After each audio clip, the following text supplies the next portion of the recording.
In 2016, Apple CEO Tim Cook announced that 1 billion iPhones had sold since the product's launch in 2007.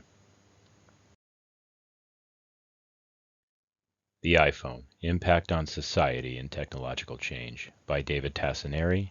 History 4171-61, Technology and Society, Wentworth Institute of Technology, 2016.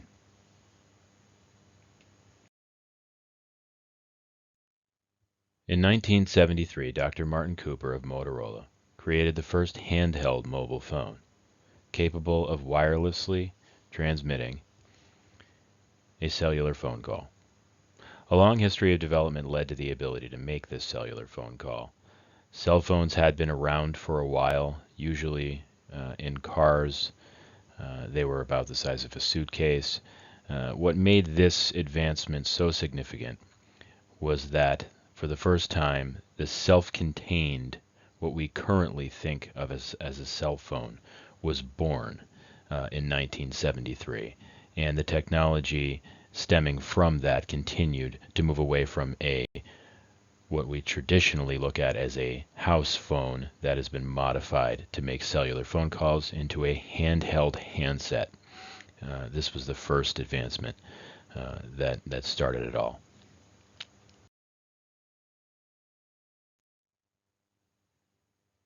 So the question is, how long has this technology been around? Well, in 1912, the Titanic had wireless radio antennae based on military wireless technology used in ships to communicate radio phone calls wirelessly. So the technology was not brand new. The idea of transmitting wireless communications this way was not a brand new one.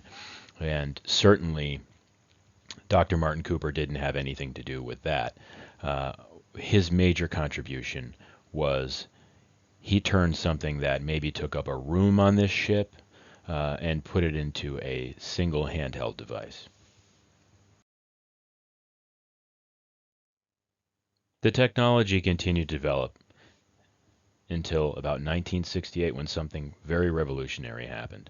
AT&T and Bell Labs proposed to the FCC a system of low-powered broadcast towers capable of transmitting to an area.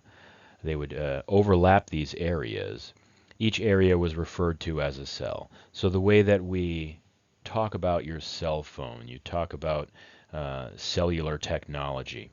The concept of a cell was born at this time. When the proposal was accepted, Bell, Ericsson, Nokia, Motorola, and a couple of other companies had everything they needed to develop the technology. They actually had a consumer base. There was a place for this technology to go to market where it had not been before. Without the FCC approval, this never would have happened.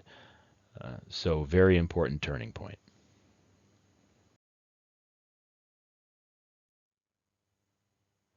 Fast forward to 1983 and the Motorola Dynatac.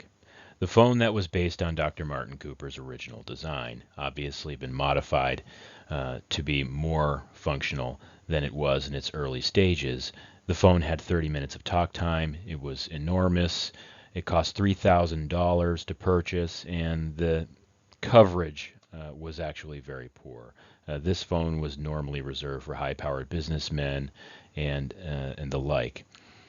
Moving forward from that to 1992, we start to see the Nokia N1011. This phone tripled the amount of talk time you could have. It had a screen on it that actually had some resolution. You could see a noticeable improvement there. The portability obviously increased. Jump ahead another 5 years to the Nokia 6110, 2 hours of talk time and significant improvement in resolution. And one of the biggest game changers came around 2000. The issue here with all of these phones, they go down in price and down in size, but up in consumer base. In 2000, the 3310 by Nokia had 3.5 hours of talk time between charges. The phone itself was very popular. It was the number one selling cell phone, and Nokia was positioned as the number one supplier of cell phones at that time. Actually, all the way up until 2006, Nokia was producing and selling the majority of they had a huge market share.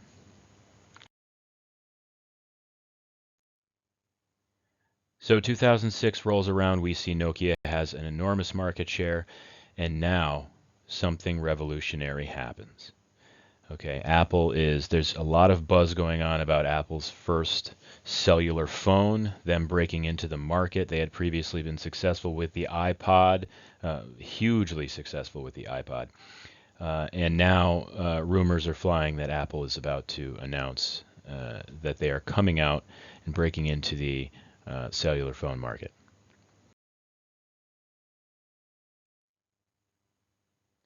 So here we can see Steve Jobs announces the iPhone and its touchscreen technology.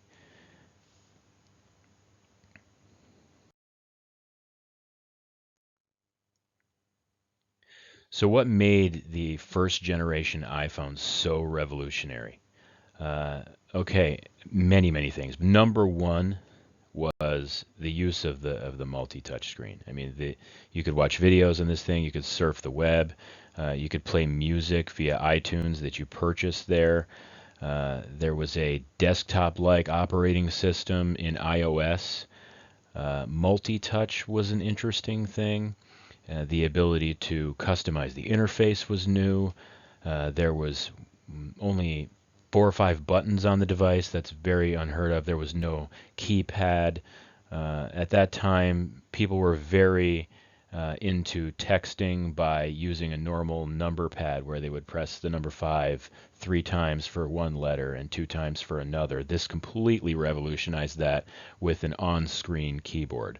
It actually paved the way for the ability for the security risk that existed and the paranoia that existed with an on-screen keyboard before the iPhone launched was extremely significant. Many thought that it was a large security risk to integrate the keyboard with the actual operating system, and the iPhone proved that to be false. So just one of the functionalities of this device that made it so crazy and so revolutionary at the time.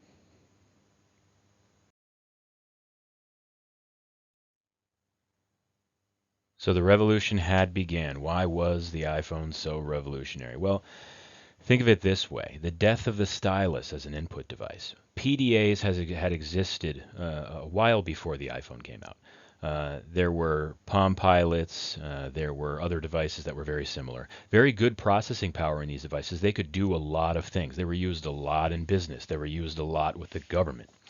The problem was everybody became sort of used to the input device of a stylus. I mean, you could draw on the device, you could point with the device, you could move things, etc. When the iPhone came out, that all changed. The concept of using a stylus as an input device uh, began to disappear. You could use your finger. This was a thing that was really wild about the iPhone. Using your finger to transmit electricity to a glass screen I mean, it seemed like magic before the iPhone came out. Okay. Another thing, it began the downward spiral of the CD. If you really think about it, in 2006 and prior to that, the CD was the current standard for digital music. You would go to the store, you would buy a CD. That's how you got music. That's how you got your albums. You'll even notice that prior to 2006, the symbol for iTunes on a computer, the actual icon was a CD. But they've since changed that because iOS and Apple and the iTunes application and the iPod and the iPhone, they got rid of the CD. Buying CDs now is not the same as it was prior to 2006, and the iPhone and associated technology is largely to blame for that. Whether that's good or bad, bad for the music industry probably, good for the consumer in simplicity.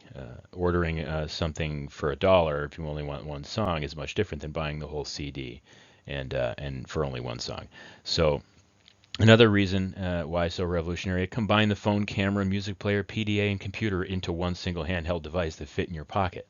The iPhones that come out today, I personally have an iPhone 6s Plus. It's enormous. The phone that came out in 2007 was very small, very powerful for the time. Um, and we actually see the iPhone moving into a larger format, smaller format. Uh, when it started out.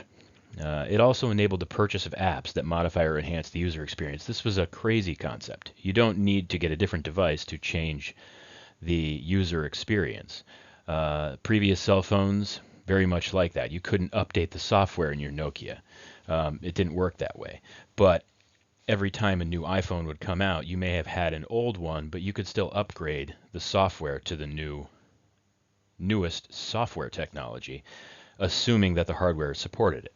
In a large part, Apple did a pretty good job of making sure that everything was backward compatible, which was a very huge difference.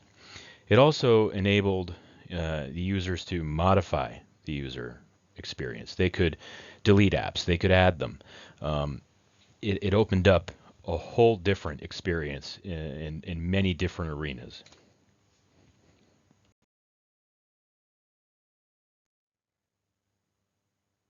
Another thing we see is that this device had a huge impact on the market itself, on the cellular communication market.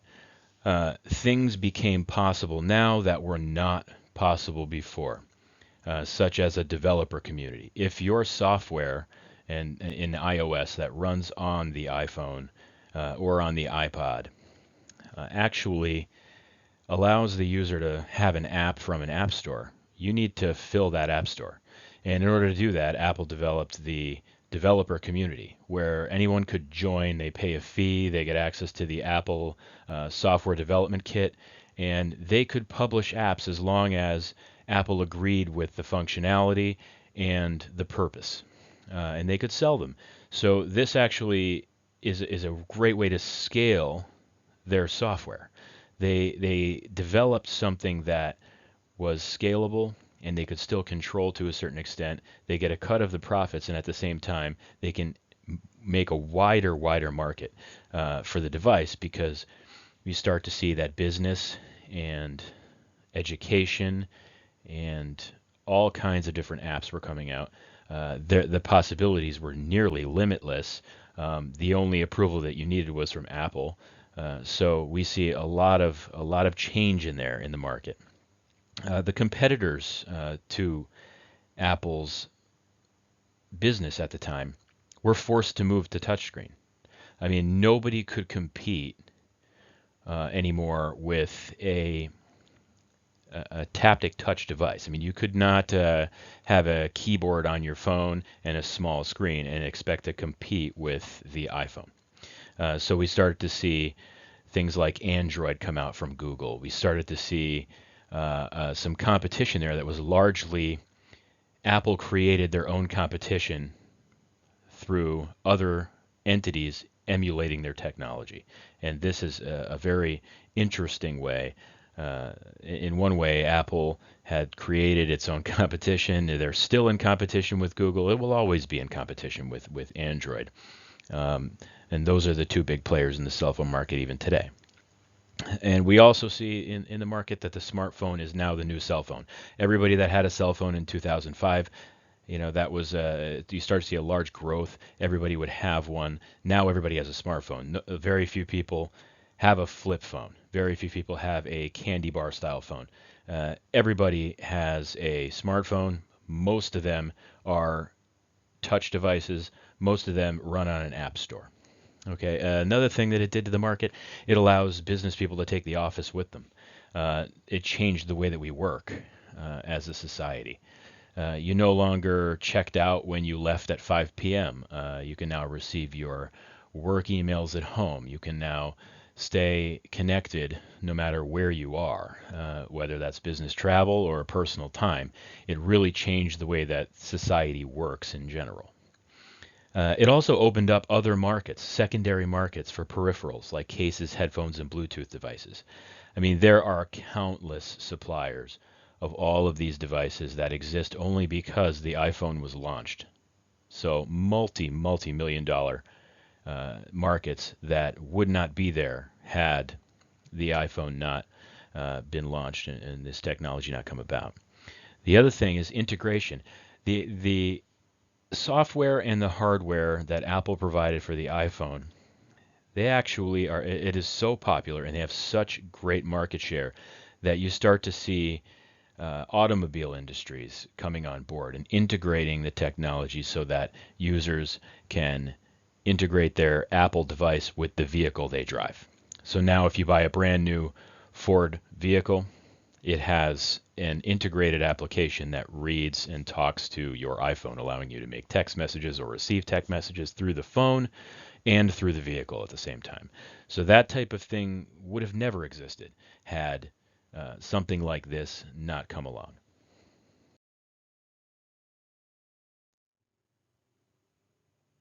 In addition to the business markets, a huge impact on society. The iPhone software was so simple.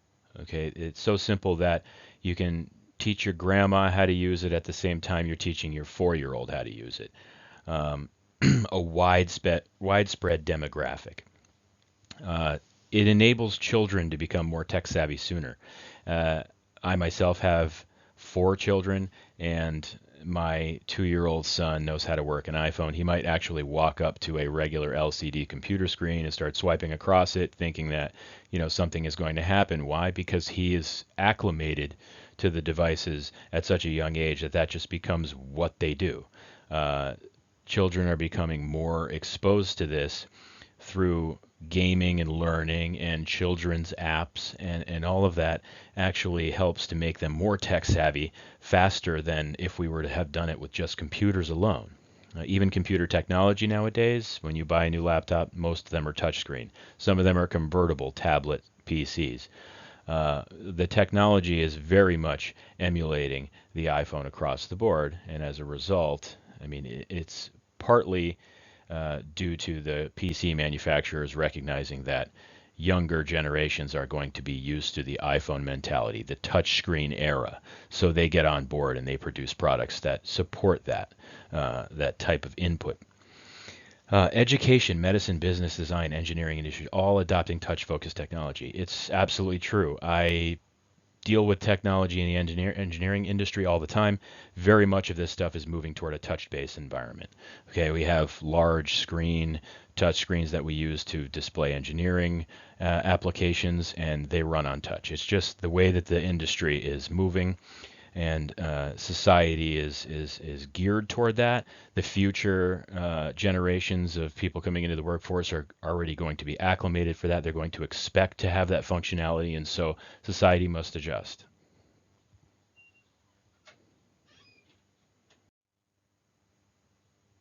Another impact we see is that mobile browsing on the devices enables instant access to information, whether that be maps, whether that be looking something up.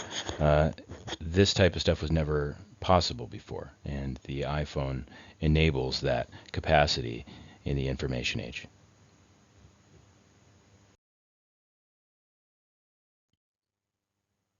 So we've talked about many of the positive things that have happened in society as a result of the iPhone. Uh, there are some negative aspects of this as well. Uh, you may hear many people talking about screen addiction. What are the effects of us using these devices all the time, being married to these devices, being reliant upon these devices all the time? Screen addiction is one thing that we hear. Texting while driving creates accidents, deaths. There's several initiatives out there, both statewide and, many states deal with the same issues, um, trying to get people to cut down on the use of these devices while they're driving their car. It seems like common sense, but when you are so dependent upon the device, it's easy to get distracted by that type of stuff.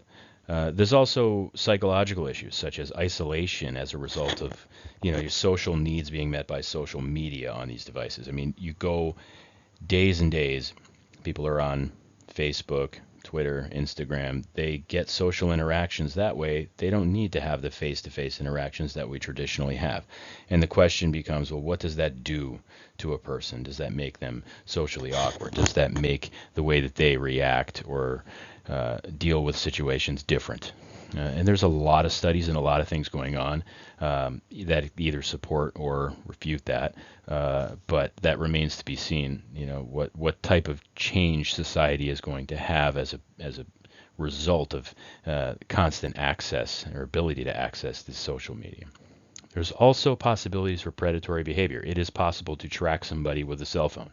It is possible to find or lure people into situations that where predatory acts can occur. This type of stuff didn't happen before cell phones were this widespread. Um, there's certain dangers for children as well. We have to make sure that our children are educated in ways that they've never had to be educated in the past. Okay. Uh, Another effect of the release of the iPhone and its mainstream adoption was the manufacturer's conditions in the factories in which these devices are made. It was exposed. The Foxconn factories in China that the iPhone screens were manufactured in, the working conditions there were deplorable. That was exposed. It brought very much scrutiny to that industry, and it actually ended up changing the way that those conditions are for those people. So that is a widespread societal change. I mean, that came about because of the exposure and because of the release of this type of technology, how popular it is, and then how uh, a device such as this can actually change conditions for so many people. It was an interesting thing. Other things you might hear: cancer from the use of cell phone. Is it possible to have cancer be linked with cellular transmission, being around the phone all of the time? A lot of that stuff is difficult to tell. We haven't had cell phones for that long. How much exposure is too much exposure, etc. There's also hacker groups and activists, the ability to organize a mob through a crowd communications in real time. You've heard probably that in Egypt there was a government problem. There was almost overthrow of the Egyptian government that was coordinated in real time through Twitter with a bunch of dissidents that actually had cell phones. Well, this type of thing happens nowadays because of the adoption of things like the iPhone.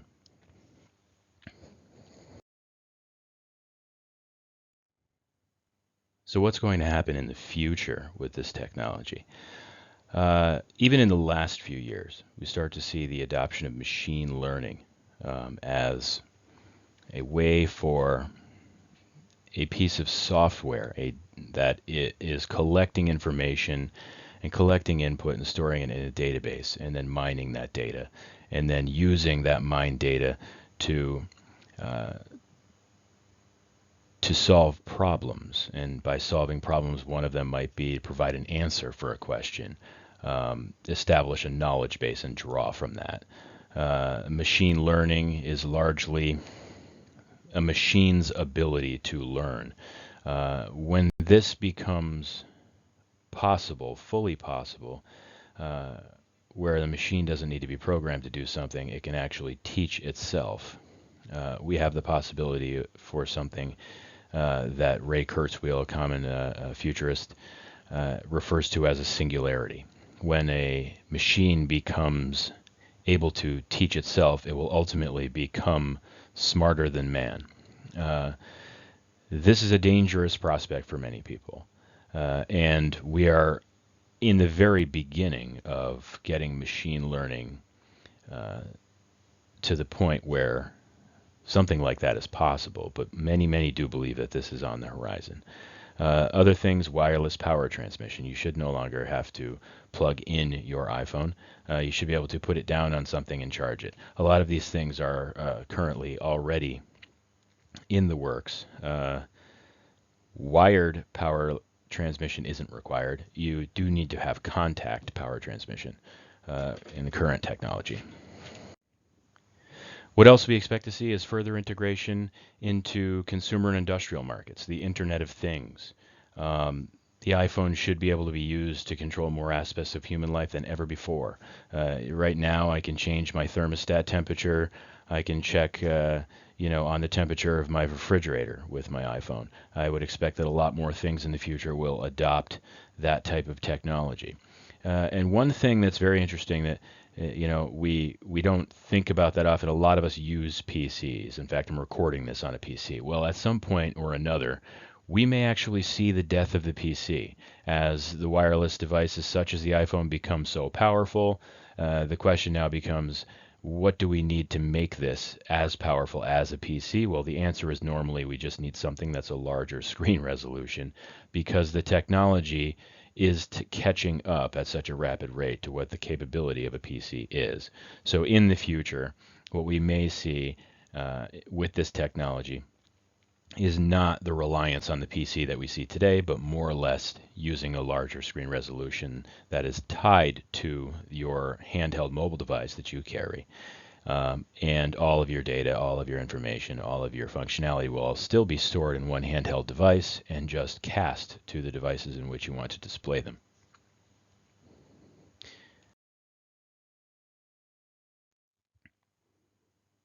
So without a doubt, I mean, the iPhone and its release, this is the most significant consumer electronics device of all time. I can't think of one that has had a larger impact on the market, on society, on the future of technology.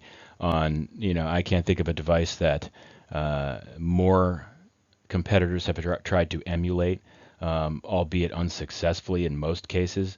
Uh, the real question, and it remains to be seen, is the iPhone and the release of the iPhone, was this the most influential turning point in technology in history?